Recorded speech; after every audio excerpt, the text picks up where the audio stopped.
On the night she was humiliated before the entire ton, Clara thought her life was over.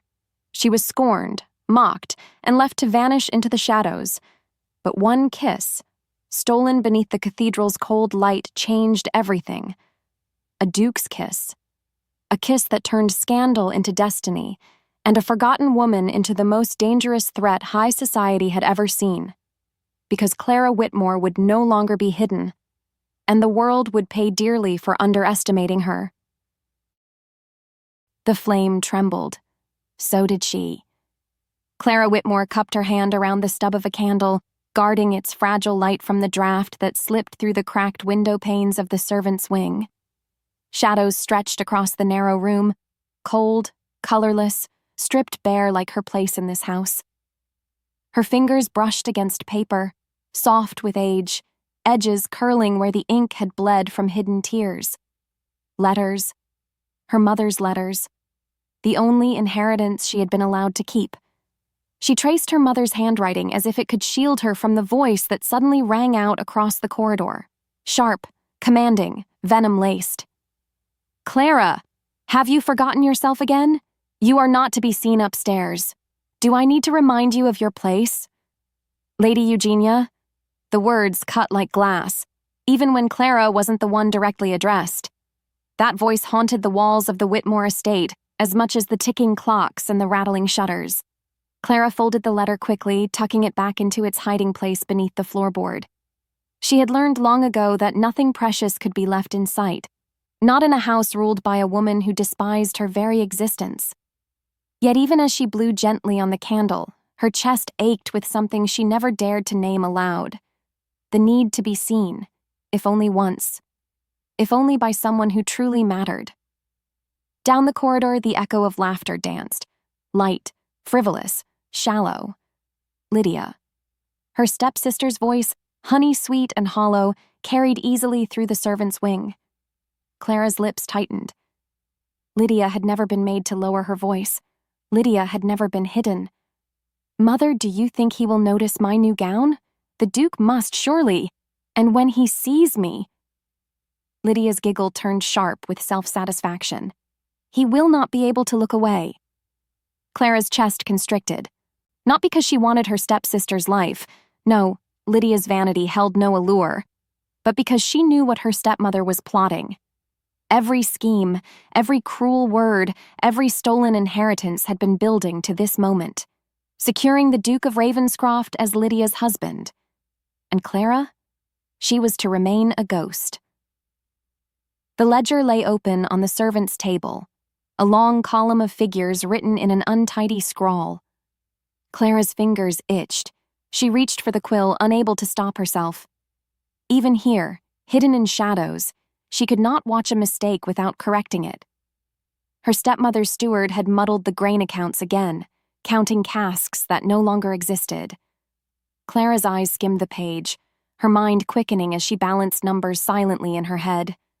Line by line, she rewrote them neatly in the margins, quill gliding smooth, steady, certain. Numbers always obeyed her. Unlike people, unlike the cruel machinery of society, they did not lie, did not pretend. They told the truth, and she clung to that truth like air. She heard footsteps in the hall, the snap of a fan, the scrape of Lady Eugenia's heels on polished wood. Clara closed the ledger swiftly, her heart kicking against her ribs. The door swung open. Lady Eugenia's silhouette filled the frame, elegant, severe, every inch sculpted for intimidation. Her eyes flicked once to the candle, then to Clara. "What is this?" The voice was ice. "Still wasting your hours in idle scribbling?" Clara lowered her gaze. You were only disobeying me." Eugenia crossed the room in a rustle of silk, snatching the ledger. "Do you think anyone will thank you for such meddling? A girl like you? Mark my words, Clara. Invisible is safer. Unseen, unheard. That is the only way you will avoid disgrace." The ledger closed with a snap. Lady Eugenia's lips curved, almost amused. "Besides, tomorrow, the Duke of Ravenscroft arrives, and you, my dear, will remain exactly where you belong, Out of sight, out of mind. Do you understand? Clara swallowed hard. Yes, stepmother. The woman leaned closer, her perfume sharp with bergamot and something darker. Good. Because if you so much as glance at him, if you draw even the faintest spark of his notice, you will destroy everything. And I will not forgive you. Her voice lingered even after she swept out, like poison clinging to the air. Clara sank onto the edge of the narrow bed, fists tight against her skirts. Unseen, unheard, safer. But was it? That night, she could not sleep. The house itself seemed restless, the creak of beams, the low sigh of wind against shutters, the faint rustle of servants preparing for tomorrow's grand arrival. Clara pressed her palm against the floorboard where her mother's letters lay hidden. What would you tell me, Mama? She whispered. To keep my head down? Or to fight for the right to be seen? Silence answered. Only the beating of her own heart replied, louder than it should have been. By morning, the estate was a frenzy. Servants hurried, polishing silver, draping velvet, airing rooms unused for years. Lydia's shrill voice rose above it all, complaining about gowns, jewelry, the color of ribbons that simply would not flatter me as I deserve. Clara lingered in the shadows of the corridor, tray in her hands, her plain muslin dress blending with the walls. She caught a glimpse of herself in a mirror, pale, eyes too large, hair braided neatly but without ornament. Forgettable. And yet, her pulse raced as the sound reached her. The crunch of carriage wheels on gravel, the thunder of hooves. She hurried to the small window at the far end of the servants' wing, the one no one else bothered with. Dust clouded the glass, but she pressed close, breath fogging the pain. The carriage came into view, black and gleaming beneath the gray sky. The Ravenscroft crest glinted on its door, a silver raven with wings outstretched. Clara's throat went dry. The horses slowed, tossing their heads. Footman leapt down, pulling open the door with practiced grace. And then he stepped out. The Duke of Ravenscroft, tall, dark hair gleaming beneath the brim of his hat, shoulders broad beneath his coat, moving with the easy authority of a man born into command but weary of its weight. Even from the window's distance, Clara felt the shift, as if the very air bent around him. Her fingers curled against the sill. She should look away. She should step back, retreat into the safety of invisibility. That was what her stepmother demanded. That was what survival required. And yet, her heart would not obey. What if he looked up? What if he saw her, just once? The thought alone set her blood rushing, her breath catching. Because deep down, beneath fear, beneath silence, Clara knew the truth. She wanted to be seen. The carriage door closed. Lydia's shriek of excitement echoed across the hall. Footsteps hurried to greet him. Clara pressed closer to the window, chest rising and falling, her candle-lit world colliding with one of power, danger, possibility. What happens, she wondered, when the man meant for her stepsister notices the girl he was never meant to see? The air cracked with tension as the sharp slap echoed through the servant's wing. Clara's cheek burned where her stepmother's hand had landed, the sting spreading like fire. The older woman loomed over her, silk skirts brushing the dusty floor, eyes narrowed with venom. "Keep your head down when the Duke arrives," Lady Morton hissed, her voice dripping with menace. "One wrong glance, and you'll find yourself out in the streets before dawn. Do you understand me?" Clara swallowed hard, hands trembling against her apron. She nodded, though her heart thundered in her chest. Lady Morton leaned closer, her perfume suffocating. "This house has no place for forgotten things. You are to remain unseen, silent, invisible. The Duke must never know you exist." And then, as if Clara were no more than a rag, her stepmother swept out, heels striking the floor with practiced grace. The hush that followed left Clara's breath ragged, her cheek still smarting. She pressed her palm against her skin, holding back tears. From the grand hall above, Laughter spilled like music. Lydia's laughter, golden and rehearsed. Clara tilted her head toward it, the sound both familiar and unbearable. The household buzzed with energy, maids racing, chandeliers blazing, crystal polished to perfection. Tonight was not just any evening. Tonight, the Duke would arrive, and Clara, hidden in the shadows, was forbidden from being seen. Upstairs, the Mortons' home had been transformed into a stage. The drawing room glowed with candlelight, drapes of velvet spilling down the tall windows. A quartet tuned their instruments, delicate notes floating like promises in the air. Lydia stood before the mirror, her silk gown shimmering pale rose under the lamps, her jewels carefully chosen to catch the eye. Her stepmother adjusted the string of pearls around her daughter's neck with trembling hands, desperate for perfection. "Smile softer," Lady Morton coached. "Think. Demure. You must be flawless, Lydia. He is not a man who tolerates cracks in porcelain." Lydia's lips curved, but her eyes flicked toward the door. "And Clara?" Her mother's expression hardened. "She will not interfere." They both knew Clara's education, her secret grace, her quick mind were dangerous. Lydia's beauty might dazzle, but Clara carried something quieter, a depth that men noticed when they should not. And the Duke, they had heard, was a man difficult to charm. Lady Morton would not risk her chosen daughter losing the prize. Below stairs, Clara folded linen napkins with slow, deliberate care. Her hands moved automatically, though her ears strained toward the sounds above. The music, the laughter, the anticipation. It made her chest ache with longing and dread. She should have been there. Every lesson, every book, every dance step she had learned before her father's death had prepared her for evenings like this. But now, tucked away in the servants' wing, she was nothing but a shadow. Footsteps thundered on the stairs. Martha, the scullery maid, burst in, cheeks flushed. "He's arrived," she whispered, as though saying his name might summon punishment. Clara froze, the linen slipping from her hands. 1,000 warnings from her stepmother echoed in her ears. Stay hidden, stay silent. But her pulse betrayed her. Curiosity flared, dangerous and alive. The Duke of Everley entered the grand hall with the quiet authority of a man used to being watched. Tall, broad-shouldered, his dark coat cut to perfection, he carried himself like one born not only to power, but to wield it. His eyes, cold gray, steady, swept the room as though measuring its worth. Lydia curtsied, her smile a carefully rehearsed play of innocence and allure. The room seemed to hold its breath.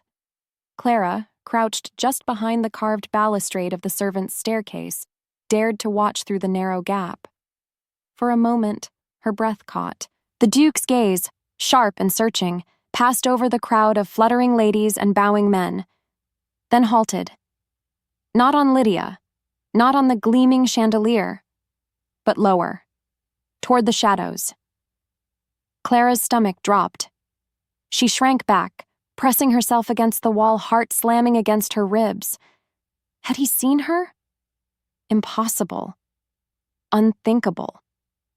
Yet, for a brief, dangerous heartbeat, she could have sworn his gray eyes had locked with hers. The quartet began their first piece, strings trembling like a heartbeat under silk. The guests moved in elegant swirls, bowing and murmuring in practiced tones of courtesy. Lydia took her place near the firelight, her rose gown a beacon in the center of the room. The Duke stood across from her, a glass untouched in his hand, his gaze unflinching. Lydia dipped into another curtsy, her lashes lowered just enough to hint at shyness. Lady Morton exhaled behind her fan, triumphant. But Clara, from the dim stairwell, saw it differently. The Duke's eyes did not soften. They measured, assessed, like a man testing the strength of stone before stepping across a bridge. Lydia began to play her part. A turn of the wrist here, a sparkle of laughter there. She spoke of books she'd never read, places she'd never seen, painting herself as worldly and learned. The guests murmured their approval, eager to agree. Clara's fingers curled against the banister. Every false note landed sharp in her chest. Lydia's words were borrowed. She recognized lines from Clara's own hidden journals, stolen and rehearsed. And the Duke, did he believe it? She strained forward, breath shallow, as though the truth of his thoughts might be written in the faint tightening of his jaw. A sudden crash startled the hall. A servant, trembling, had dropped a tray of crystal goblets. Shards glittered across the marble floor like scattered stars. Gasps rippled through the guests. Lady Morton's fan snapped shut, eyes flashing murder at the boy. But the Duke did not flinch. He simply turned his head. And for one dizzying instant, his gaze drifted again toward the staircase, toward the shadow where Clara stood. Her knees weakened. She ducked back, heart slamming, pressing herself flat against the cold wall. He couldn't have seen her. He mustn't have. And yet she felt it. The sharp prickle of awareness, the unspoken knowledge that someone had been watching, that someone had been there. Above, the tension snapped back into its careful rhythm. Lady Morton guided Lydia forward once more, urging her daughter to speak of music, of embroidery, of the trivial accomplishments men were meant to admire. Clara closed her eyes, listening. The hall rang with Lydia's performance, polished and brittle. Yet, beneath it all, Clara could hear something else. Silence where the Duke's responses should have been warm. He gave nothing easily. And still, she felt the invisible thread between herself and the man she had never spoken to, a current humming in the air, unseen by all. Her stepmother's warnings rang louder than ever. Stay hidden. Stay silent. But for the first time, Clara wondered if silence could betray her more deeply than words ever might. The music swelled again, strings trembling like nerves stretched too tight as Clara bent to retrieve the scattered silver goblets. Her fingers trembled, not from the weight of the cups, but from the awareness prickling across her skin. Someone was watching. Not the guests. Their laughter smothered her like a fog. Not Lydia. She was too busy leaning forward so the Duke could admire her pale neck. No, this stare felt heavier, sharper, like an arrow finding its mark. Clara dared a glance upward. Across the room, beyond the blaze of the chandeliers, Sebastian's gaze rested not on Lydia's polished smile, but lower, past her painted glow, into the shadowed edges where Clara knelt. Heat rushed to her face. She ducked her head, grasped the last goblet, and fled back toward the servants' passage. Her pulse roared in her ears, louder than the music, louder than Lady Eugenia's tinkling laughter. Inside the narrow hallway, dim candlelight clung to the walls. Clara leaned against the cool plaster, clutching the tray against her chest as if it might still her racing heart. What had she done? She had not spoken, not even lingered. And yet the Duke's eyes had found her. Maybe it was only her imagination. Perhaps he had been looking beyond her, distracted, surveying the staff like a soldier counts numbers. She forced herself to believe it. Still, the memory of his eyes lingered, gray as storm clouds, steady as judgment. From the ballroom, Lady Eugenia's voice rose sharp as glass. "Clara, where is that girl? Bring the champagne at once. Do not keep his grace waiting." The words struck like a whip. Clara straightened, smoothed her apron, and forced herself forward. She carried the tray as if it weighed her down with chains. When she re-entered, the air seemed denser, every pair of eyes a threat. She moved silently between tables, careful not to draw attention, careful to be no more than a shadow. Lydia's laugh carried above the hum of voices, brittle and rehearsed. Sebastian's chair scraped back slightly. He leaned closer to Lydia, murmuring something that made her titter too loudly. But Clara caught it. The Duke's eyes flickered, not with admiration, but with a weariness that suggested he had played this part 100 times before. She placed the glasses at the edge of the table. Lydia snatched hers as if even the act of being served could not sully her importance. At last. "One wonders what you do in those halls, Clara," she said sweetly, loud enough for nearby guests to hear. A ripple of laughter spread, polite but sharp. Clara bowed her head. "Forgive me, miss." Sebastian's gaze flicked toward her again. Not mocking, not dismissive. Curious. Clara stepped back quickly, nearly colliding with a footman. She retreated to the shadows once more, heart hammering.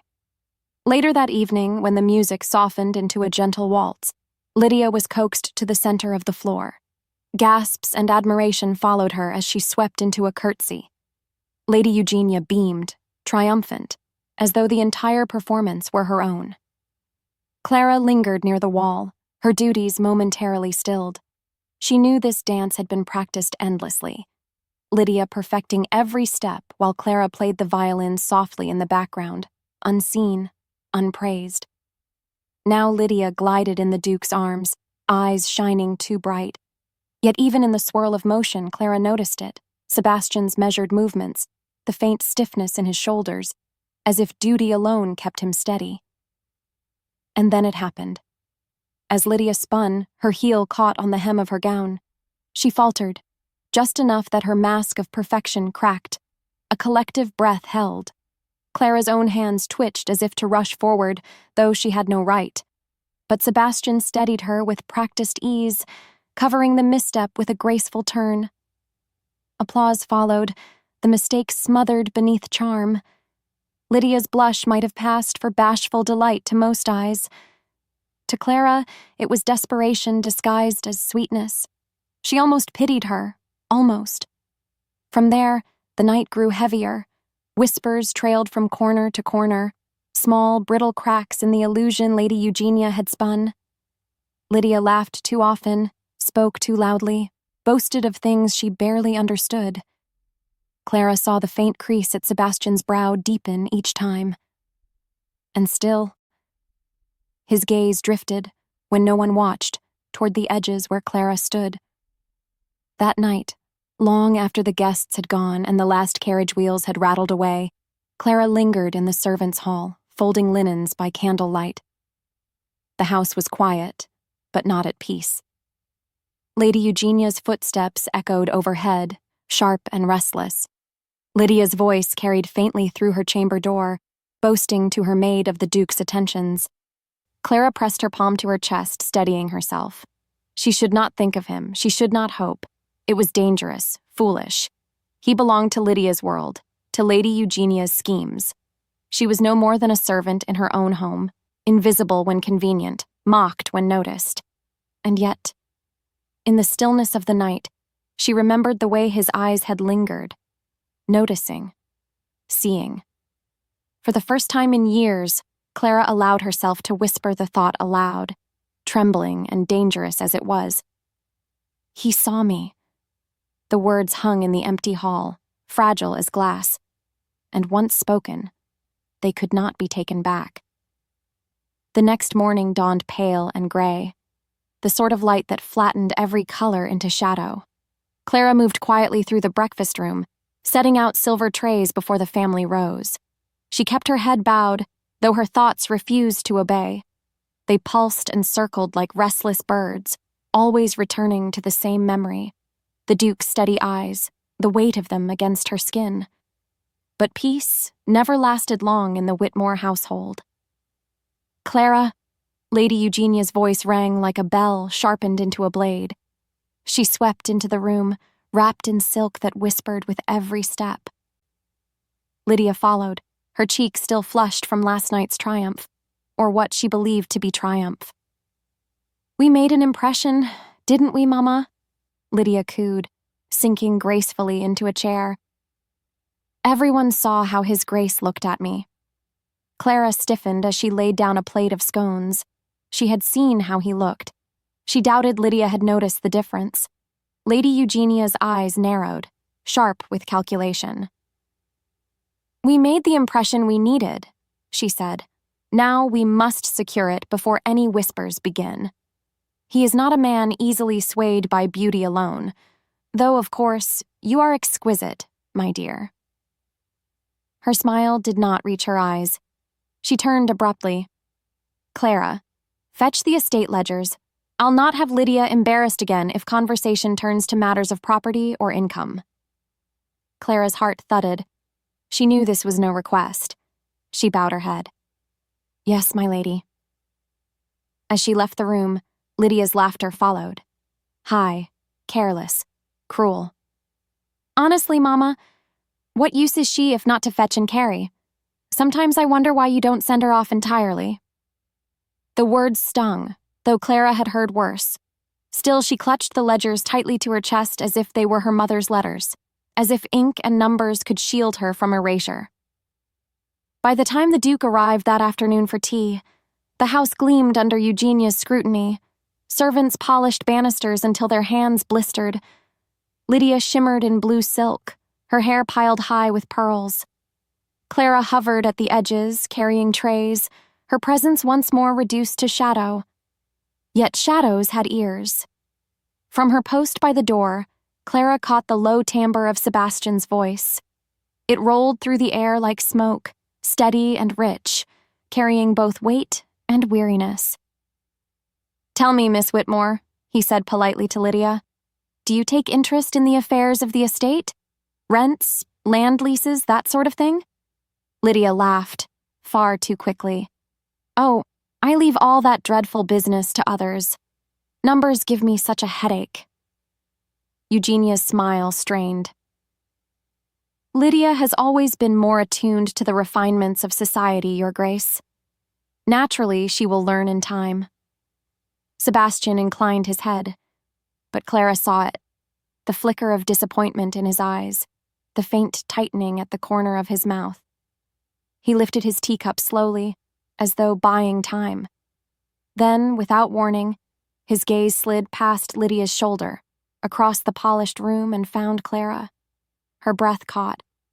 He did not speak. He only looked, long enough for her to feel stripped bare, as though he saw not the tray in her hands, not the plain dress, but something deeper she herself had nearly forgotten. And then he asked the question that changed everything. "Lady Eugenia," he said casually, "who maintains your household accounts? They are kept with remarkable precision, I hear." Eugenia froze for half a second too long. Her eyes darted toward Clara, a glance meant to warn, to silence. "Why, Lydia, of course," she lied smoothly.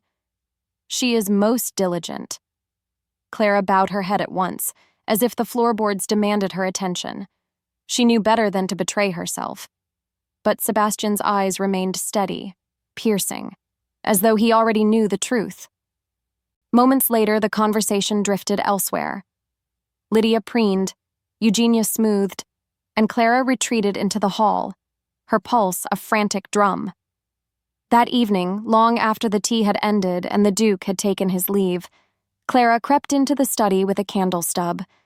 The ledgers sat stacked neatly, silent witnesses to her hidden work. She traced the ink-stained margins where her hand had corrected Lydia's careless figures. "Why do you risk it?" she whispered to herself. "No one will ever know it was you."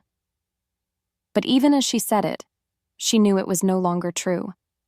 Someone had noticed, and that notice could either destroy her or change everything.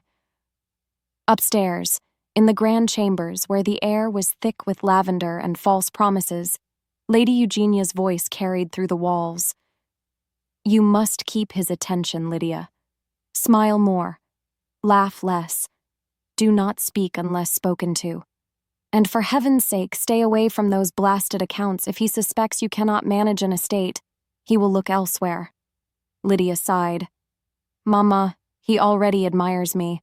I can feel it. The proposal will come any day now." Eugenia's answer was a hiss, sharp and full of warning. "Men like the Duke do not give their hearts for free. He is looking for more than a pretty face. Do not fail me." Downstairs, in the servants' wing, Clara pressed her hand against the cool stone wall, her candle guttering low. She felt the words like shackles, binding her tighter with each breath. She was the unseen one, the forgotten one. And yet, the memory of his eyes burned like a secret flame. For the first time, Clara dared to wonder, what if invisibility was not her curse, but her weapon? What if being hidden was the very thing that made her impossible to ignore? The knife of silence cut through the dining hall as Lydia's voice faltered, her smile collapsing into a nervous twitch. Every pair of eyes turned to her, expectant, waiting for her answer to the Duke's measured question about estate yields. Her fork clattered against the porcelain, the sound echoing like a scream in the cavernous room. Clara's pulse hammered in her ears. She had been ordered to remain invisible, to keep to the shadows as she always did. But the truth roared inside her like a storm. Lydia's lips parted and closed again, a fish gasping for air, while Lady Eugenia's knuckles whitened around her wine glass. "Your Grace," Lydia stammered. I am certain it is quite profitable." Murmurs rippled down the table. A lord leaned closer to whisper behind his hand. Someone chuckled, the kind of laugh sharpened to a blade. Clara's body moved before her mind permitted it. As if pulled by an unseen string, she stepped forward from the servants' station near the wall. The words spilled from her lips, soft but certain. "The Whitmore lands yield an average of 700 bushels each harvest, more when the weather favors.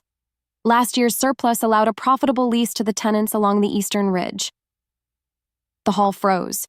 Dozens of heads snapped toward her, their expressions a blend of shock and disdain. Lady Eugenia's fork slipped from her fingers, clattering onto her plate. Lydia's eyes went wide with fury, her painted lips curling back like a cornered cat. And then, Sebastian, Duke of Ravenshire, set down his goblet with deliberate calm. His eyes fixed on Clara, steady and unblinking as if the rest of the room had dissolved into shadow. "Well said," he murmured, the faintest curl of a smile at his lips. Spoken with clarity and precision. The silence shattered into a storm of whispers. Later that night, Clara's hands trembled as she scrubbed candle wax from the silver candelabra, her stepmother's voice crashing through her memory like waves against a cliff. "How dare you speak?" Eugenia's fury had been venom, each word lashing across Clara's skin. "You made a fool of your sister. You humiliated this family before half of London." Lydia had wept, clutching her mother's arm. "She did it on purpose. She wants to steal him from me. I could see it in his eyes."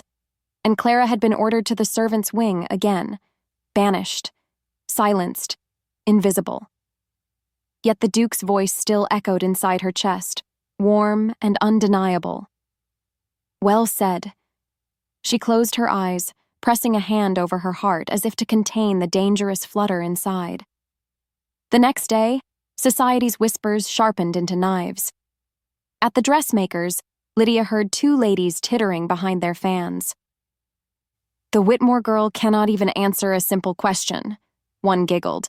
"Imagine her as Duchess. Disaster." At the apothecary, Clara overheard footmen muttering about the clever little shadow, who knew more of numbers than her mistress. Rumor twisted like smoke, slipping beneath doors and around corners until even the butler's eyes softened with quiet pity when he looked at Clara. But pity was a double-edged gift. That evening, Eugenia summoned her with a voice as cold as marble. "You will not be seen again, Clara. Do you understand me?" Her smile was poison wrapped in velvet. "From now on, you will serve only below stairs. If I catch you near the Duke again, if he so much as glances at you, I will see you ruined beyond repair." Clara bowed her head, though her fists clenched at her skirts. "Yes, my lady." But deep down, a spark had already caught flame. 3 nights later, the Duke returned for a private supper. Clara, banished to the kitchen, busied herself with polishing cutlery, but the murmur of voices upstairs carried through the floorboards. "I hear," Sebastian said, his tone deceptively light, "that Miss Lydia is not solely responsible for the orderliness of your household accounts. Tell me, Lady Eugenia, who keeps them so tidy?" Clara froze, her rag slipping from her hand. Above, a pause stretch, taut as a drawn bow. "My daughter is diligent," Eugenia replied coolly. Surely you would not insult her by suggesting otherwise? Sebastian's laugh was low, smooth, but edged with something harder. Of course not. And yet, I cannot help but wonder, why then did her sister know the exact yields of your harvest? The silence that followed pressed down through the rafters, thick enough to suffocate. Clara shut her eyes, her breath shallow. She had been noticed again, not as a shadow this time, but as a threat. 2 days later, fate twisted the knife further. A grand dinner was arranged, attended by half the county's nobility. Lydia glistened like a jewel, laughter spilling from her lips as though she were already duchess. Clara poured wine from the shadows, her hands steady only because she willed them so.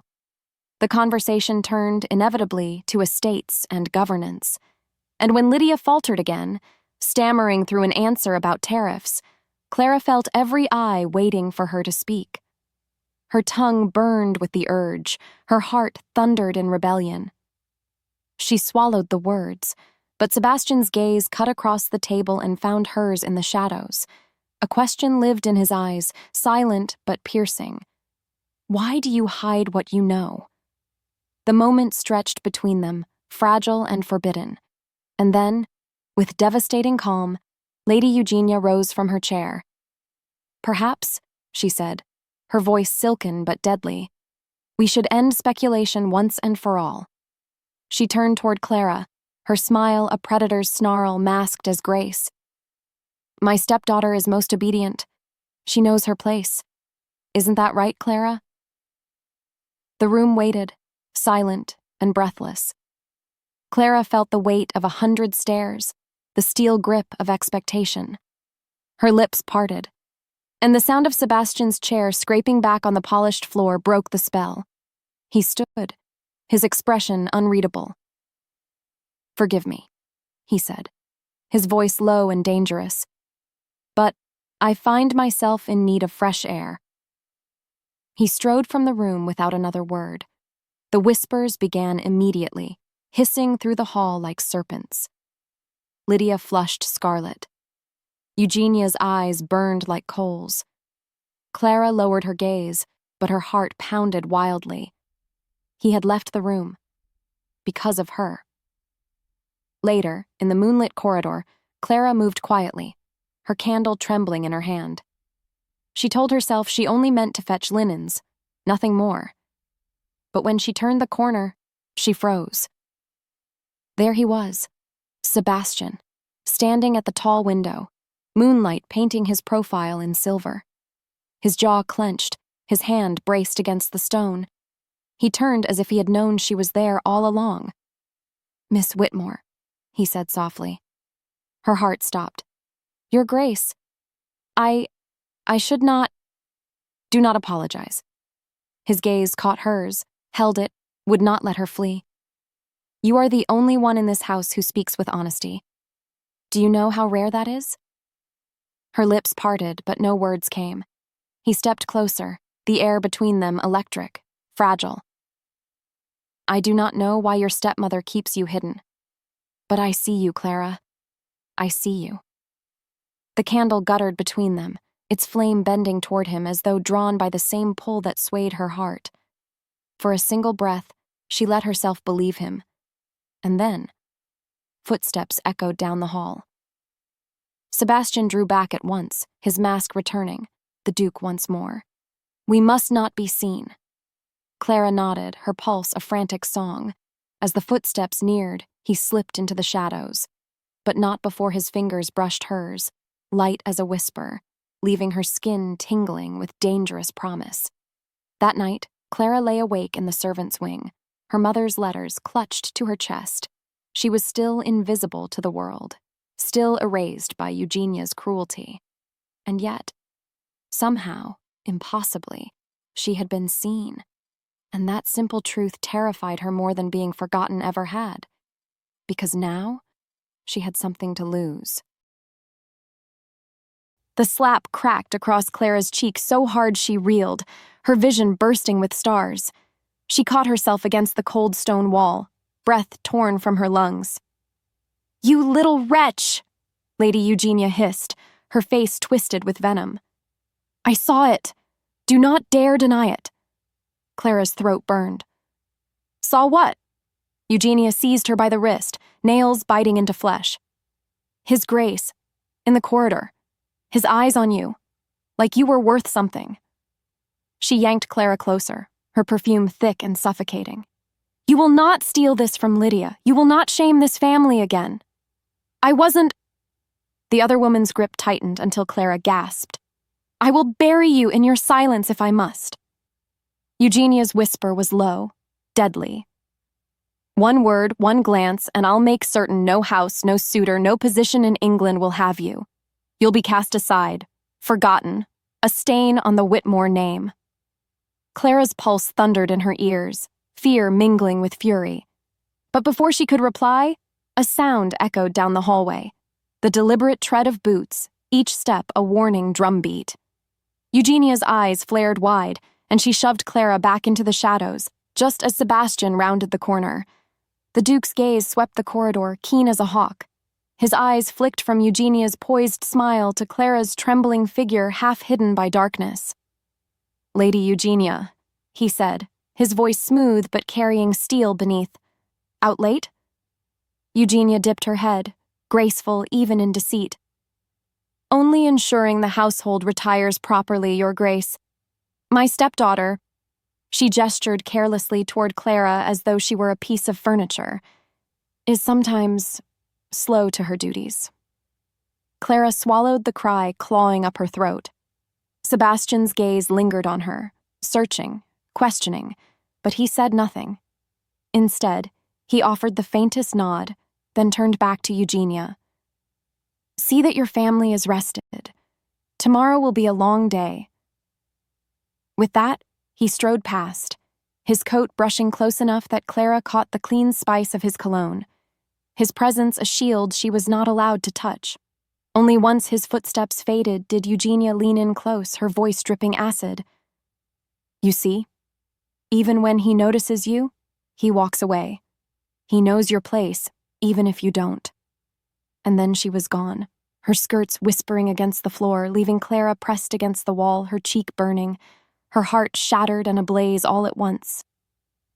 The following day dawned with the estate alive in preparation.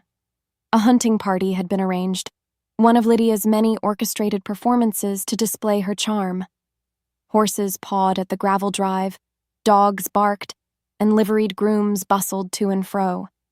Clara stood among the servants, her plain gown smudged with dust, her head bowed. She had been ordered to tend to Lydia's riding cloak, to lace it around her shoulders as though she were no more than a maid. Lydia preened before the Duke, her laughter shrill, her hand brushing deliberately against his arm. I do so hope you enjoy the chase, Your Grace. I am most skilled with the reins. Sebastian's lips curved politely, though his eyes betrayed nothing. I look forward to it. When Lydia turned, snapping her fingers for Clara, Sebastian's gaze shifted. For the briefest instant, it collided with Clara's, sharp, unspoken, unbearably intense. Her fingers fumbled at the clasps, and Lydia hissed under her breath, Do not make me look a fool again. But Clara could hardly breathe, because in that fleeting look she had felt it, recognition, acknowledgement, something dangerous and alive sparking between them. The party mounted and rode out, their laughter fading into the woods. Clara remained behind, her hands trembling around the empty cloak ties. She told herself it meant nothing. A glance was not salvation. A glance would not save her from Eugenia's wrath. And yet, her heart beat like a captive bird desperate for flight. That evening, the guests returned, their boots muddy, their cheeks flushed with triumph and wine. The hall rang with music, fiddles and pipes filling the air with reckless joy. Servants darted through the crush of dancers, carrying trays of wine and roasted meat. Clara wove among them, her tray steady, her steps light. Invisible. Always invisible. Until she wasn't. Sebastian stood across the hall, his hand resting on the mantel, his gaze fixed unerringly on her. Not Lydia, not the glittering guests, but her, The girl with the tray, the stepdaughter relegated to the shadows. Clara's breath hitched, her tray tilting until goblets threatened to spill. She tore her gaze away, heat flooding her cheeks. Moments later, a hand brushed her arm. She turned, startled, only to find herself staring into the Duke's dark eyes. "Walk with me," he murmured, so low only she could hear. Her heart leapt into her throat. "Your Grace, I cannot—" "Now." He took the tray from her trembling hands, passing it to a startled footman, and guided her swiftly through a side door. They moved down a narrow passage, the music fading, the world shrinking until only the echo of their footsteps filled the silence. At last he stopped in a small, candle-lit antechamber, the air thick with the scent of old books and firewood. Clara pressed her back to the wall, breathless. "If anyone sees, they won't." His gaze pinned her, fierce and unyielding. "Do you think I don't notice? How they silence you, how they steal your voice." Her chest tightened. "It doesn't matter. I have no choice." "You do." His voice roughened, as though pulled from deep within. "You think I don't see what you are, Clara? You carry more strength than any of them, more honesty than all their jeweled lies." She shook her head, tears stinging. "You don't understand. Eugenia would—" "I don't give a damn about Lady Eugenia." He stepped closer, each word a hammer blow. "What I cannot endure is watching you vanish into the shadows as if you do not exist. Because you do. You exist more vividly than anyone I've ever known." Her breath caught, the world tilting beneath her feet. The distance between them burned unbearable. And then, his hand brushed her cheek, so lightly she thought she might have imagined it. His thumb lingered where Eugenia's slap had left its faint mark. "I would never let them hurt you," he whispered. Clara's heart splintered under the weight of it. But before she could answer, the door creaked. Voices echoed down the hall. Sebastian's jaw tightened. He drew back at once, his mask sliding into place. "Go," he said quickly, "before they find us." Clara hesitated, her soul aching with everything unspoken. But she fled, skirts whispering around her ankles, her pulse still thundering with the echo of his touch. Whispers spread again by morning. Someone had seen the Duke slip away from the hall. Someone had noticed Clara's absence. Lydia paced her chamber, fury bubbling over. "He cannot prefer her," she hissed, her eyes wild. "He cannot." Eugenia's lips curved in a cold smile. "Do not fear, my darling. We will remind him of his duty, and remind Clara of hers." She summoned Clara with icy precision, forcing her to kneel by the fire as Lydia preened before the mirror. "You will remain silent at tonight's supper," Eugenia ordered. "You will serve as you are meant to. One word, one look, and you will regret the day you were born." Clara bowed her head, though inside she burned.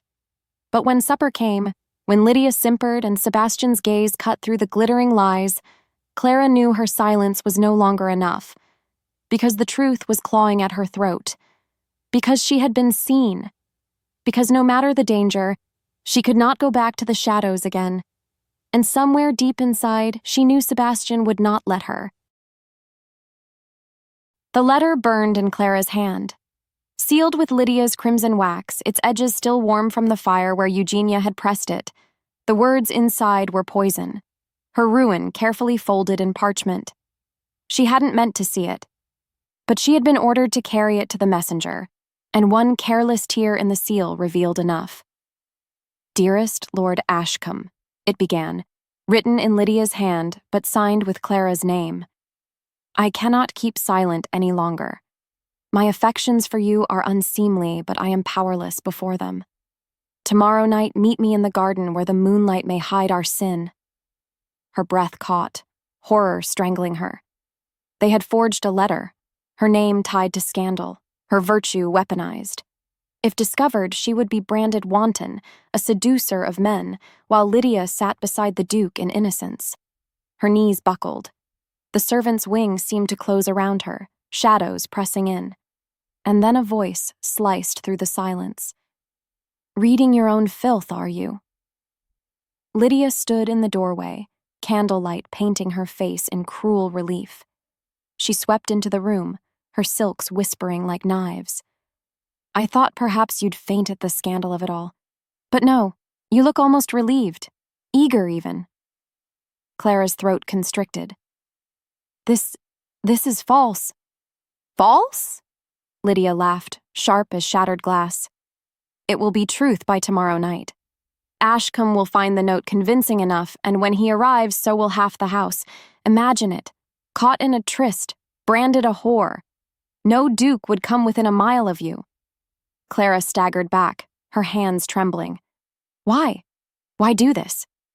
"Because," Lydia hissed, stepping close enough that her perfume stifled. "Everything you touch turns eyes away from me.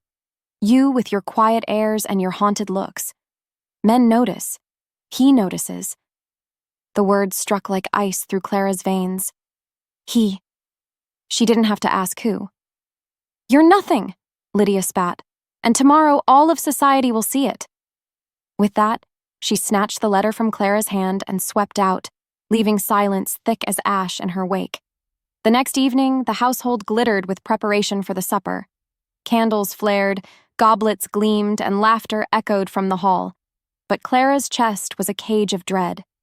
Every clang of silver, every burst of music felt like a drumbeat toward her destruction. She served silently, eyes lowered, pulse thundering. At the high table, Lydia glowed, her gown a river of pale silk, her laughter lilting like bells. Beside her, Sebastian sat still as carved stone, his gaze detached, his wine untouched. Clara tried not to look at him, tried not to remember his voice in the shadows. "You exist more vividly than anyone I've ever known." When the music rose and guests drifted to dance, Clara slipped away, her heart clawing at her ribs. She knew what lay ahead. The garden, the trap, the ruin scripted in Lydia's hand. The night air was sharp with roses and damp grass as she stepped into the garden. Moonlight poured silver over the hedges. She could hear footsteps already, the measured tread of Lord Ashcombe, drawn by desire for a girl who had never written to him. Panic surged. She turned to flee, only to collide with a figure emerging from the opposite path. Sebastian. His hand shot out, steadying her, his eyes narrowing. "What are you doing here?" She shook her head, voice trembling. "Please, you mustn't. There's a letter. A lie." But before she could finish, Lord Ashcombe's voice rang out across the garden. "Clara, my sweet!" Her stomach turned to ice. Ashcombe appeared, his face flushed, his grin lecherous, and behind him shadows shifted, figures with lanterns, servants, witnesses. The trap sprung. Sebastian's eyes darkened as realization struck. Ashcombe reached for Clara's wrist, only for Sebastian to seize his arm in a grip of iron. "You mistake yourself," the Duke said, his voice low and lethal. "This lady does not belong to you." Ashcombe sputtered. "But her letter—" Clara's voice cracked. "I never wrote to you. It was forged." Laughter rippled through the darkness. Lydia stepped forward, Eugenia at her side, triumph glittering in their eyes. "How convenient," Lydia purred. "A forged letter, a midnight meeting. Will you believe her, Your Grace, when the whole house saw her slip into the garden? When Ashcombe himself stands here to testify?" Eugenia's voice sharpened. "The girl is a disgrace. She stains us all. You see now why she was hidden." The circle tightened, whispers buzzed, Clara's knees trembled, shame clawing at her throat. This was the end. Her voice drowned beneath lies. But Sebastian did not release her hand. His eyes, fierce and unwavering, locked with hers. "Enough," he said, his voice carrying like thunder. "I have heard your venom long enough." He turned to the gathering crowd, his grip steady on Clara's wrist. "This young woman is no seducer. She is no disgrace. She is—" He drew a breath, his jaw set. The only reason I remain in this house. Gasps broke like waves. Lydia's face drained of color. Sebastian's voice hardened, his gaze raking across the assembly. I will not see her name dragged through the muck of your ambition. Let it be known, before God and society, I intend to make Clara Whitmore my Duchess. The garden erupted. Shouts, cries, Lydia's scream tearing through the night. Clara froze, the world spinning. His words clanged through her chest, impossible, terrifying, blazing with a truth she had not dared hope. Eugenia's face contorted, fury eating her beauty alive. You would choose her? A servant? A shadow? Sebastian's voice was quiet, lethal. I choose a woman of worth, one who carries more dignity in her silence than you in all your scheming. Lydia lunged forward, eyes wild. She'll ruin you. She'll ruin everything. Sebastian stepped between them, his presence a wall of steel. She is mine to ruin, and I will not see her broken by your hands. The crowd churned, scandal roaring through every whispered tongue. Clara felt the world tilt beneath her feet, her breath coming ragged, her hand still cradled in his. For the first time in her life, she was not hidden. She was not silenced. She had been chosen. And the night, for all its peril, blazed with a terrifying, impossible hope. The applause died too quickly. The declaration still hung in the air, Sebastian's voice cutting through the night like a blade. But silence swallowed it whole, heavy and suffocating. And then the murmurs began. Harsh, scandal-thirsty, cutting. A servant girl? Banished to the wing and he calls her a duchess? He's mad, utterly mad. Clara's stomach twisted. Every word sank like stones in her chest. Sebastian's hand was still wrapped around hers, firm, steady. But all she could feel was the sting of 100 eyes drilling into her. Then Eugenia's laughter broke the tension, sharp as broken glass. Oh, your grace, she said, stepping forward with her silks hissing across the grass. Do forgive us if we do not swoon at such a jest. The girl is hardly fit to serve wine, let alone bear your name. The crowd tittered, eager to agree. Lydia's face glowed with poisonous triumph, her hands clenched at her sides. Yes, she hissed. Choose her if you wish, but know you've sealed your disgrace. Sebastian did not waver. He looked at Clara, just looked, and she felt seen, raw and stripped bare before them all. I would rather fall in disgrace beside her than rot in splendor beside anyone else, he said. Her chest ached at the words. But even as he spoke, she knew the cost was already being tallied. By dawn, it had begun. Pamphlets on street corners whispered of a duke bewitched by a nobody. Servants carried tales of the scandalous garden tryst in exchange for coin. By breakfast, Clara's name was not only spoken, it was spit with derision. She sat alone in her small chamber, Eugenia's venom still ringing in her ears. She stains us all. She was hidden for a reason. On the dresser lay the remnants of her mother's letters, pages she had read so many nights by candlelight, pages that had kept her tethered to dignity when the world forgot her. She lifted one now, the edges frayed with wear. You are not what they say.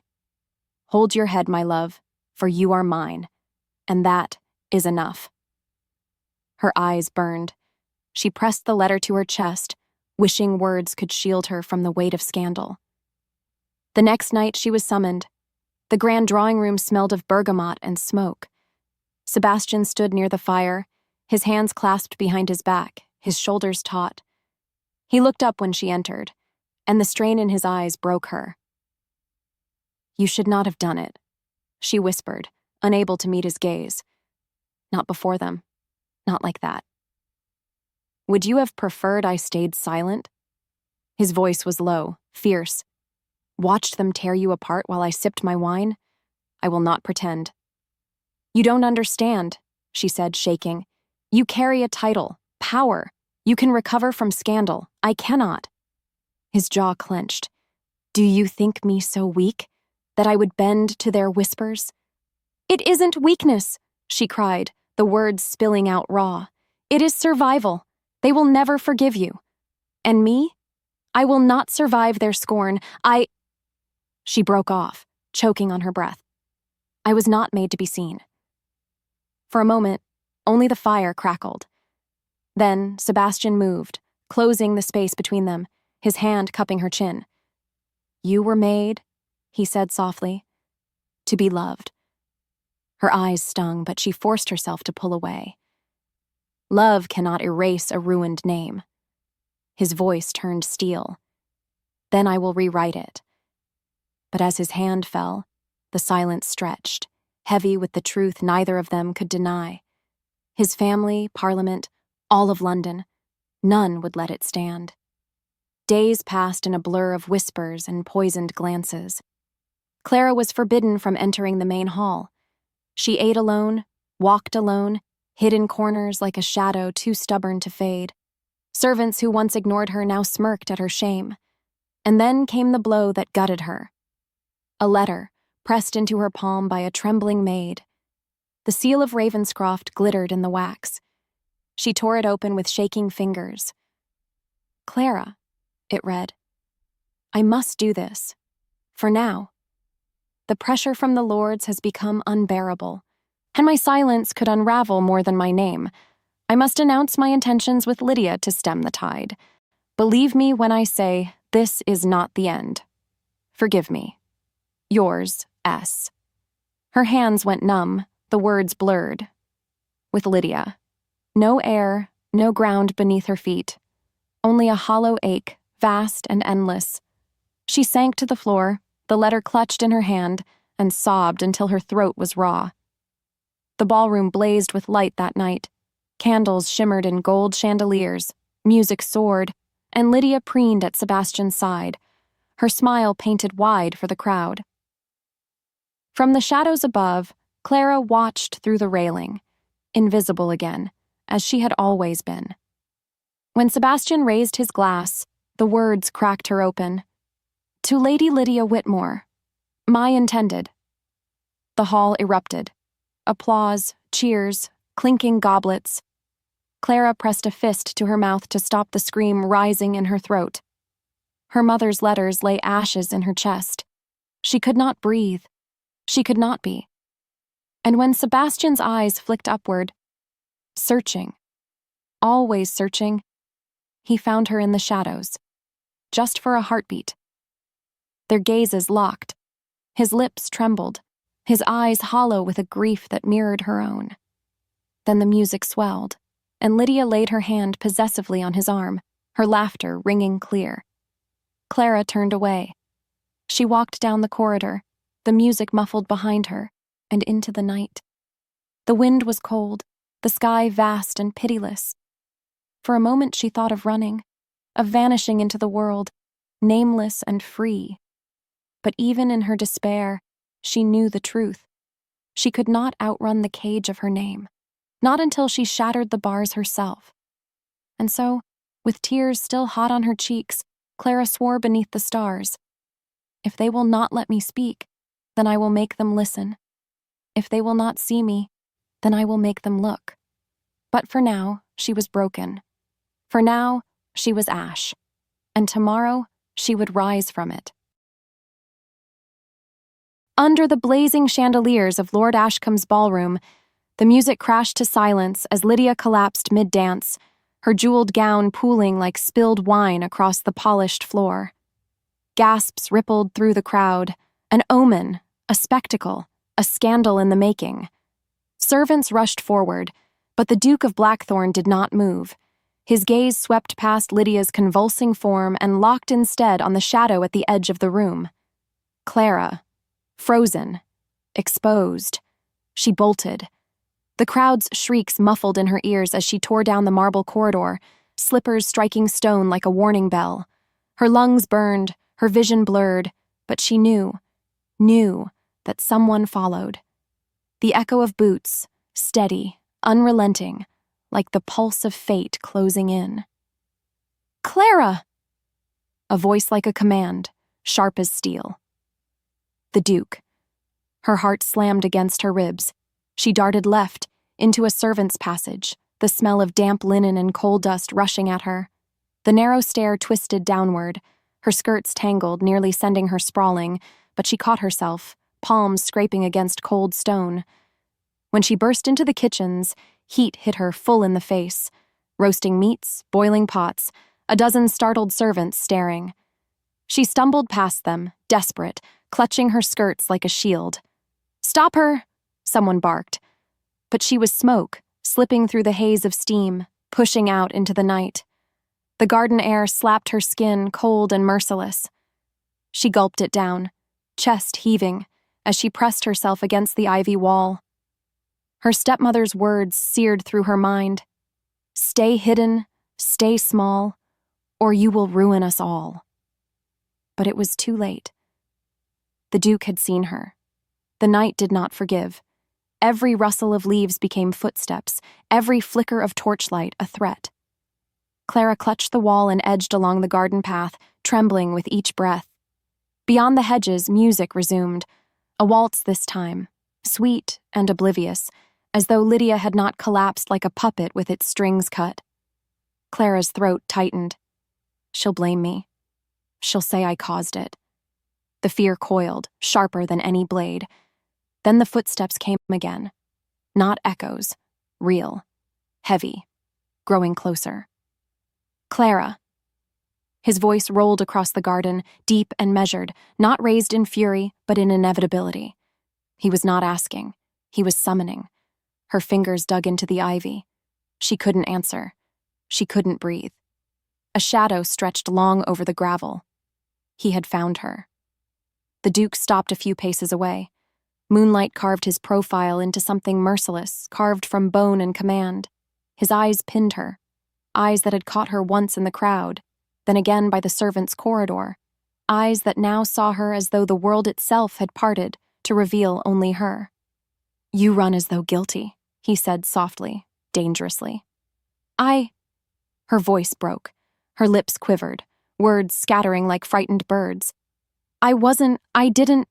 You didn't what?" His head tilted, his gaze never wavering. "Poison your sister? Steal her stage? Take what was hers?" The accusation struck like a whip. Clara staggered back, but there was no retreat. The wall pressed cold against her spine. "No," she whispered, shaking. "I never—" He stepped forward, and her denial shriveled in her throat. His presence wrapped around her, heavy, suffocating, impossible to ignore. "Then why?" he murmured, low and cutting. "Do you hide like a thief in your own home?" Her breath stuttered. She closed her eyes, wishing to vanish, wishing the earth would swallow her whole. But when his hand rose, not to strike, not to seize, but to brush a single strand of hair from her cheek, her heart thundered so violently she thought it might burst. "Do not lie to me, Clara," the Duke whispered, his voice more dangerous in quiet than it ever could be in rage. "Not tonight. Not ever." The world blurred around her. Somewhere beyond the hedges, voices shouted, servants scrambled, Lydia wailed for attention.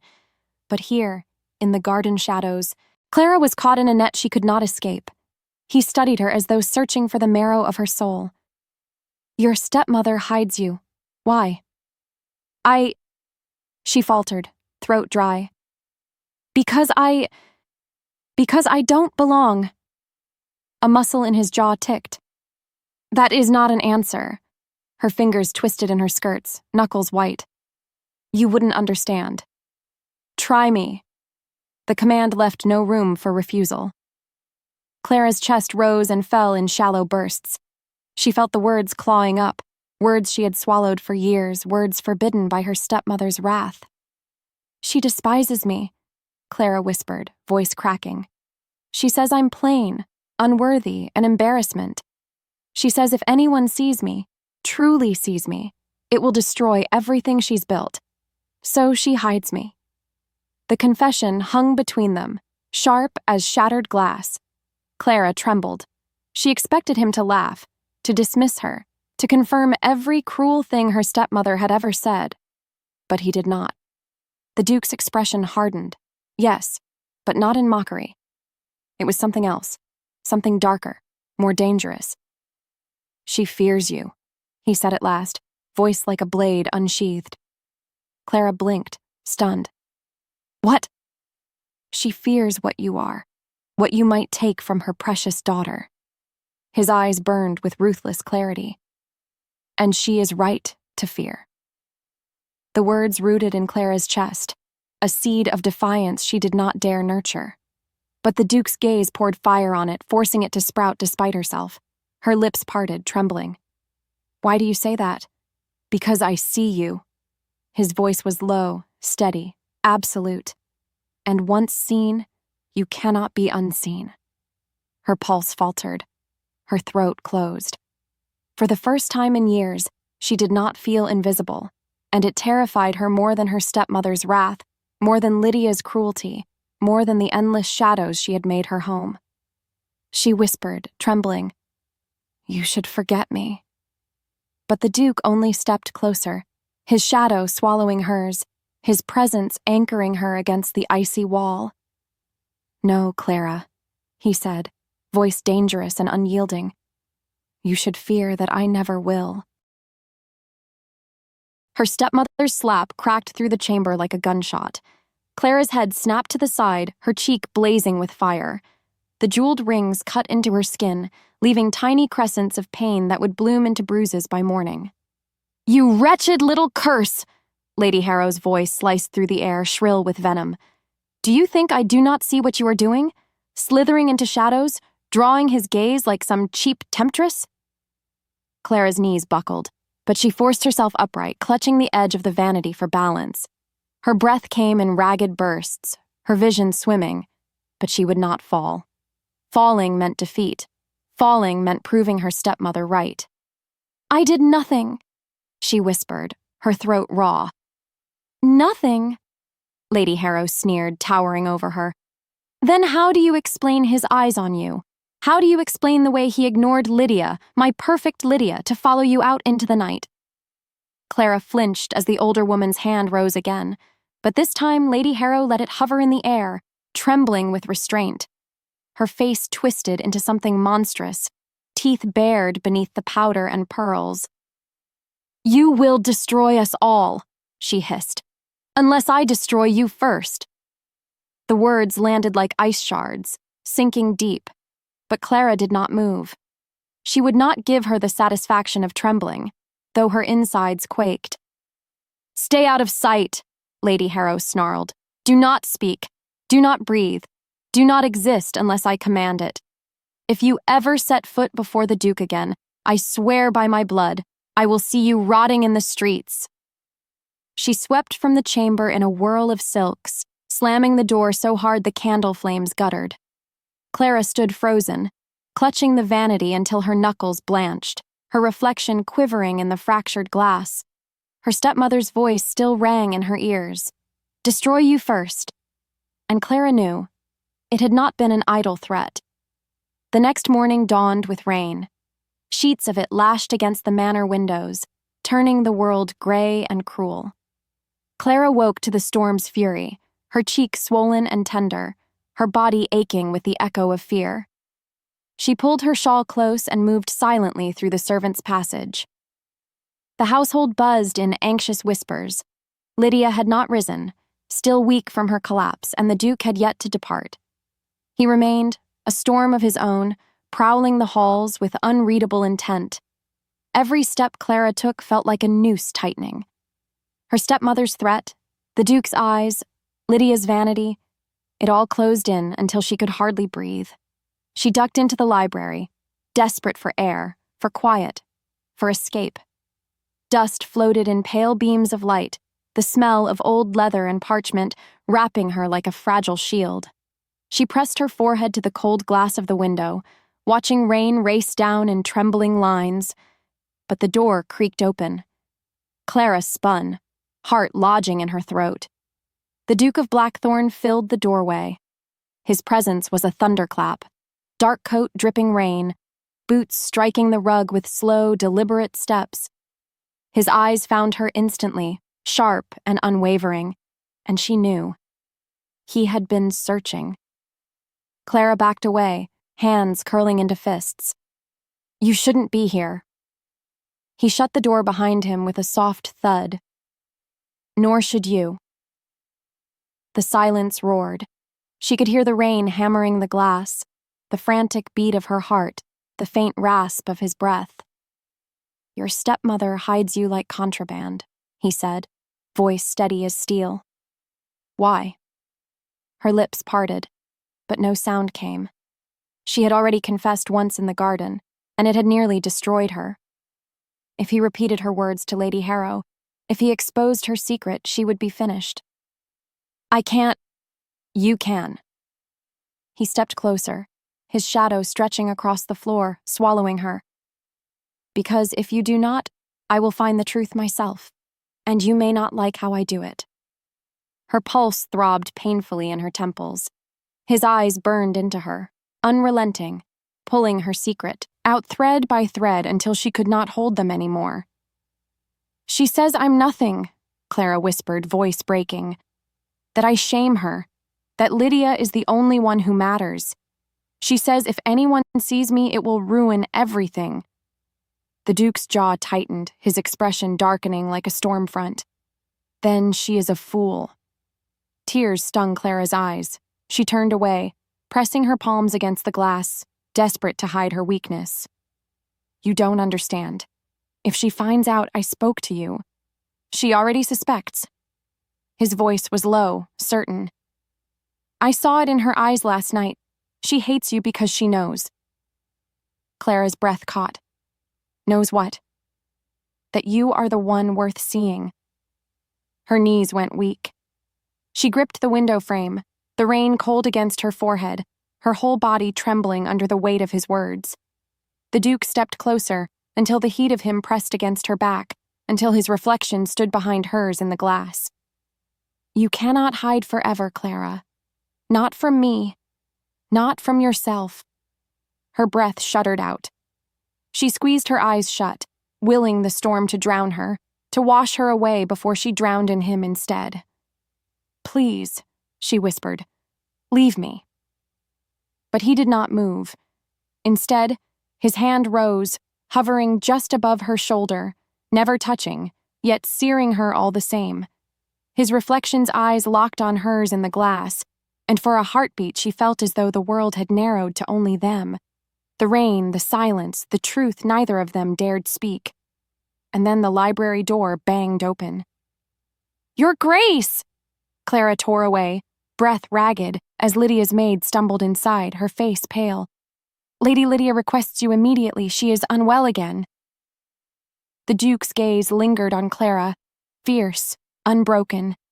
Then he turned without a word and strode from the room, leaving her trembling in the shadows, rain streaking down the window like tears she refused to shed. Her pulse thundered in her ears because the door slammed shut behind her with a force that made the shelves quake. Lady Whitmore, came the hiss, dripping with venom. Lady Harrow stood in the shadowed archway, her face a mask of fury. Creeping into corners like a rat. Did you think I would not notice? Clara's hand clutched the folded parchment tighter against her skirts. The secret she carried burned hotter than flame. She knows. She must know. But then another sound broke the moment. The heavy stride of boots.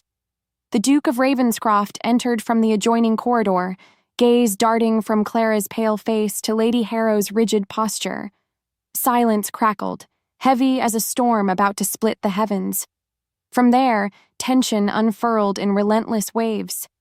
Clara's breath came shallow because she realized she was trapped between the woman who sought her ruin and the man who had unknowingly become her only salvation. Lady Harrow advanced, her gown whispering across marble. You've meddled enough. You will not steal what belongs to Lydia. Belongs? The Duke's voice was iron. I belong to no one, madam. His words cut through the air, but Clara trembled, because this very declaration could ignite the scandal her stepmother had long prepared for. Moments later, as if fate conspired, Lydia swept into the corridor. Jewels glittered at her throat, but her eyes flashed with desperation rather than triumph. "Mama, what's happening?" What followed was chaos wrapped in velvet tones. Lady Harrow seized Lydia's hand, pulling her forward like a pawn in a grand game. "Your sister conspires to ruin you, child. She's weaving lies, corrupting even his grace with her tricks." Clara's throat tightened, words lodged like stones. She could not yet reveal the letter. Not here, not now. If she did, the scandal would scorch them all. Later that night, after the confrontation had scattered like ash, Clara returned to her chamber. She barred the door, chest heaving. By candlelight, she unfolded the forged letter, the proof that could shatter everything. Her fingers trembled over the inked lies, but another page slipped free from the folds. Her mother's last words preserved all these years. A whisper from the grave. "You must never forget who you are, Clara. Truth will one day be your shield." Tears blurred her vision. That's why she knew she could no longer hide. Meanwhile, the Duke raged through his study, brandy untouched at his elbow. Because of Clara, because of the way her eyes had begged him not to speak, the fire in his chest could not be contained. "She deserves better," he muttered into the silence. "Better than fear, better than lies, better than them." He stood, decision carved in every line of his body. Tomorrow, he would not play Lady Harrow's game any longer. Tomorrow, he would act. Yet dawn brought more peril. Rumors, sharp as daggers, swept across London by breakfast. Whispers that Clara Whitmore had enticed not one but several men, that she schemed for coin, that she had been caught in secret correspondence with a married lord. Lydia's laughter rang hollow as she read the scandal sheets aloud at table, but her hands shook too violently to lift her teacup. Lady Harrow smiled thinly because every word printed had been seeded by her hand. At the same time, Clara walked through the marketplace cloaked in gray, every whisper slicing into her skin. That's her. Look at her face. No wonder she hides in shadows. No matter how hard she tried to keep her chin lifted, shame crushed down. Still, deep down, she knew the truth. Hiding would only grant her stepmother victory.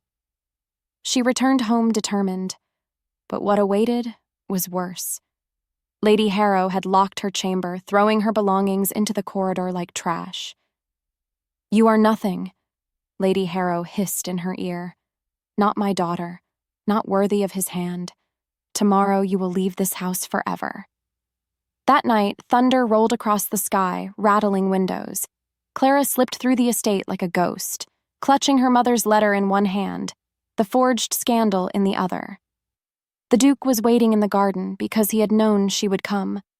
Rain slicked his dark hair, his eyes burning with defiance.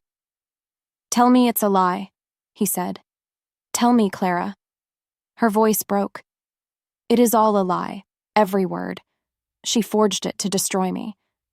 She pressed the paper into his palm, rain smearing ink. "This is my proof. But if I speak it aloud, I'll damn us both." He caught her face in his hands, desperate, relentless. "Then let me be damned with you. I will not marry Lydia. I cannot." Their lips nearly touched, so close, thunder drowning every sound, until the rustle of skirts shattered the moment. Lydia stood at the garden's edge, eyes wide with betrayal. "So it's true," she whispered. "He was never mine. He was always yours." By the time the storm cleared, the world had shifted. Lady Harrow had summoned half the household, demanding witnesses to Clara's seduction. Lydia wept on cue, playing the victim. Servants whispered, tension mounting toward collapse. But Clara, shaking, rain-soaked, breathless, no longer cowered. She lifted her chin, looked directly at her stepmother, and said, "You can erase me from your household. You can smear me before society, but you cannot silence the truth. Not anymore." And with that, she turned to the Duke, eyes blazing, and whispered just for him, "Tomorrow at the engagement ball, everything changes." The ballroom glittered like a cage of diamonds, every chandelier blazing, Every jewel in London gathered to watch the Duke of Ravenshire announce his bride. Clara stood at the edge of the gallery, hidden behind a pillar, her heart battering her ribs. Because tonight the world would decide her fate. Lydia gleamed in silk and sapphires at the center of it all, basking in whispered congratulations. Lady Harrow prowled at her side, every inch of her smile sharpened to a blade. "Soon," she murmured, "he will kneel, and you will be Duchess." But Sebastian had not moved to Lydia's side once. He stood tall by the hearth, expression like thunder, eyes searching the crowd, searching for Clara. The music swelled, and a voice carried above it. "My lords, ladies, His Grace will now speak." The air stilled. Sebastian stepped forward, every eye pinned to him. Clara's breath caught because she knew this moment balanced on a knife's edge. "Tonight," he began, his voice steady, "you expect me to declare an engagement, to speak the name of the woman who will share my title, my fortune, my life." Lady Harrow's lips curved in triumph. Lydia's cheeks flushed with triumph. Clara clutched her mother's letter so tightly the edges cut into her palm. Sebastian's gaze swept the room and stopped. On her, hidden, trembling, yet unbroken. He took a breath that seemed to break the silence itself. "But before I do," he said, his voice like iron against velvet, "you must hear the truth." Gasps rippled. Fans fluttered. A lord coughed nervously. "The whispers you've all delighted in," Sebastian continued, "the scandal laid upon Clara Whitmore's name, are lies, forged by the very woman who dares to call herself her guardian." Lady Harrow's head snapped toward him, fury blazing. "How dare you—" "Silence!" Sebastian thundered, his voice carrying like cannon fire. He held aloft the letter, its ink smeared but damning. "This was crafted by Lady Harrow's hand. A trap meant to ruin an innocent woman. I have proof. I have witnesses." The ballroom erupted. Clara's knees weakened as every head turned toward her, the invisible girl suddenly illuminated by 100 eyes. She wanted to shrink, to vanish. But instead she remembered her mother's words. "Truth will one day be your shield." With every ounce of courage, she stepped forward from the shadows. Gasps followed her. The forgotten girl, in plain gown and trembling hands, walked into the center of the blaze. Lady Harrow spat venom. "You dare parade yourself here, after all you've done?" "No," Clara said, voice breaking but clear. "After all you've done, you tried to erase me, to make me invisible, but I will not vanish for your comfort anymore." Lydia's face crumpled, torn between rage and despair. "You stole him," she whispered. "He was meant for me." Clara's heart ached, but she held her ground. "I never stole what was never mine to take. He chose, and I will not apologize for being seen." Sebastian crossed to her then, every stride deliberate, until he stood before the entire assembly with Clara at his side. He took her hand, not in secret, not in shadow, but for the world to witness. "Let it be known," he declared, "that I love Clara Whitmore, that she and she alone shall be my Duchess." Chaos followed. Some cheered, others hissed scandal. Lady Harrow lunged, grasping at the letter, but Sebastian's guards barred her path. "You will not silence her again," Sebastian warned. The Dowager Duchess rose from her seat, her voice calm but commanding.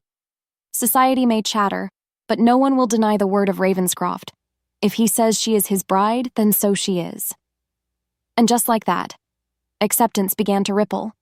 Tentative nods, measured applause, hope threading its way through the uproar.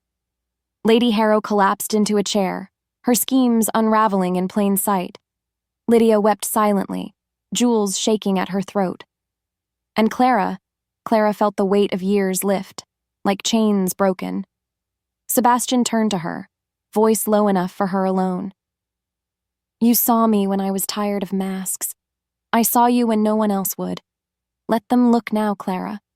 Let the whole world see." Her tears fell freely, but her smile was steady. "Yes, let them see." He bent then, before all of London, and kissed her hand. The music returned, hesitant at first, then swelling as though the orchestra itself rejoiced. Applause thundered. Clara's life had shifted in a single night, from forgotten shadow to the center of every gaze. But this time she was not afraid, because beside her Sebastian's hand never left hers. The church bells tolled like thunder, their echo rolling over the city as if the heavens themselves demanded the world's attention. Clara's breath caught as the great oak doors of St. Albans Cathedral swung open. Every seat was filled. Lords, ladies, dignitaries, even gossip columnists who had written her name in venom now waited to watch her ascend as Duchess. Once she would have shrunk from such a crowd.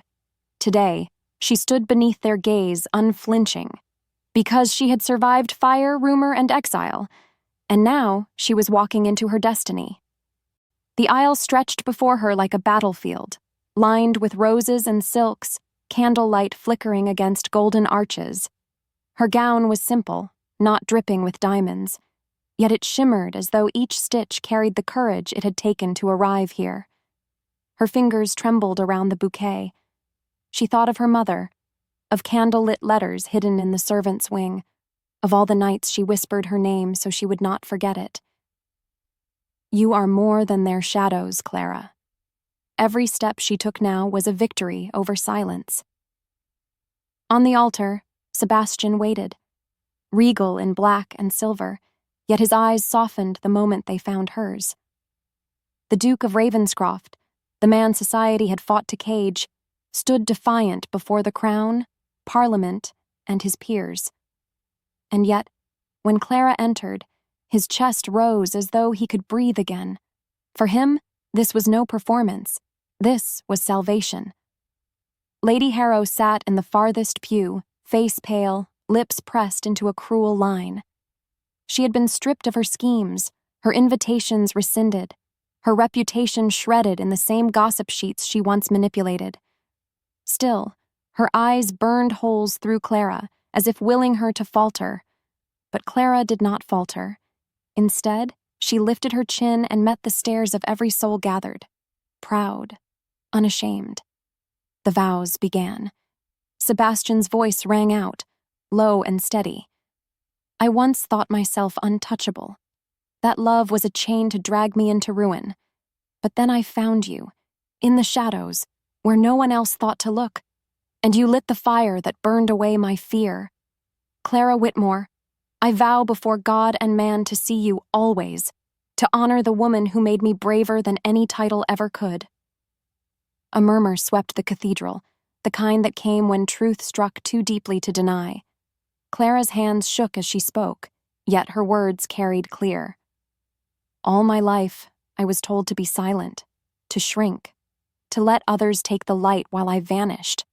But you, her voice wavered, you saw me, when no one else did. And now, I vow to stand where shadows once bound me. I vow to walk beside you, not as someone hidden, but as your equal, your wife, your love. Tears blurred her sight. Still, she saw Sebastian smile, soft, fierce, unshakable.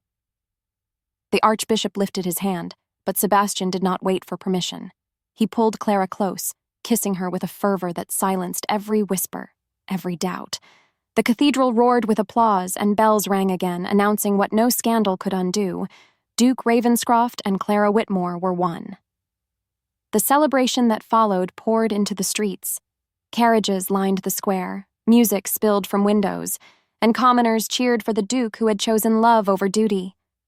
Clara, at Sebastian's side, felt the strange mix of awe and disbelief. Only weeks ago, she was locked away in servants' quarters. Now strangers shouted blessings with her name on their lips. She clutched his arm, whispering, "It feels like a dream. What if I wake?" He turned to her, eyes blazing. "Then I'll kiss you awake every morning, until you believe it's real." The ballroom of Ravenscroft House glittered that night, but it was not Lydia who twirled at the Duke's side. It was Clara, radiant in her simplicity, laughter spilling where once she held silence. Lydia lingered at the edges, her pride shattered. Once she imagined herself Duchess, but now she watched Clara glow with a light Lydia never could command. For a moment, bitterness wavered in her eyes, yet beneath it the smallest flicker of envy softened into regret. She whispered to herself, "She was always the one, and I never saw it." Lady Harrow attempted one last strike, hissing to a baroness, "She'll never be fit for the title. She's nothing but a servant girl in lace." But Sebastian's mother, the Dowager Duchess, overheard. She rose, glass raised high. "To Clara Ravenscroft," she declared, voice cutting sharp and clear, "the bravest lady this family has ever known." The hall erupted with cheers, drowning Lady Harrow's venom in a tide of approval she could never command again. Later, as the night waned and music softened, Sebastian drew Clara onto the balcony. London's lights sprawled before them, stars scattered above. "Do you hear it?" he asked. "Hear what?" she whispered. "The silence. No more whispers meant to wound you. Only us." He brushed a tear from her cheek. "You are no longer hidden, Clara. You are the heart of my house, my world." Her hand rested on his chest, feeling the steady drum of his heart. "And you are the proof that love does not just see, it saves." They stood there until dawn tinged the sky, the city stirring awake beneath them. Clara breathed deeply, free at last. She had been forgotten, but no more. She had been invisible, but no more. She had been unloved, but no more. Now she was Duchess. Now she was seen.